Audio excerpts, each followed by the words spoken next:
Donc on s'intéresse aux coordonnées d'un point M dans l'espace à deux dimensions, le plan. On commence par les coordonnées cartésiennes par rapport à un point O. On voit x et y les coordonnées cartésiennes dans le repère OIJ. OM est donc égal à xi plus yj. Et les coordonnées cartésiennes sont xy par rapport à O dans le repère OIJ.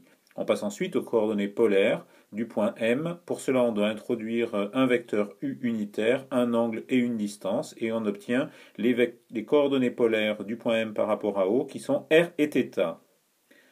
Une fois que l'on a les coordonnées cartésiennes et les coordonnées polaires du point M dans le plan, on peut se poser évidemment la question du lien entre ces deux modes de représentation. On reprend les deux résultats précédents, on réécrit OM en coordonnées cartésiennes, le vecteur OM en coordonnées polaires, et on fait le lien entre les deux en écrivant le vecteur U dans la base IJ.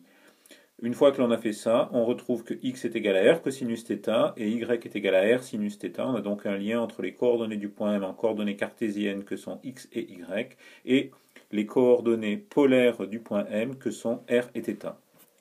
À partir de là, on peut chercher une illustration des coordonnées cartésiennes et les coordonnées polaires. Les coordonnées cartésiennes, on regarde un plan de New York et on s'aperçoit qu'on donne un endroit comme étant l'intersection de deux rues. C'est essentiellement un système de coordonnées cartésiennes. Les coordonnées polaires, c'est beaucoup plus. La ferme du père Jules, c'est par là, c'est θ. À 3 km, c'est la distance R et c'est ce que fait la Raymonde, qui est le point O quand elle indique la ferme point M, le bras tendu. C'est donc une coordonnée beaucoup plus campagnarde et ancienne.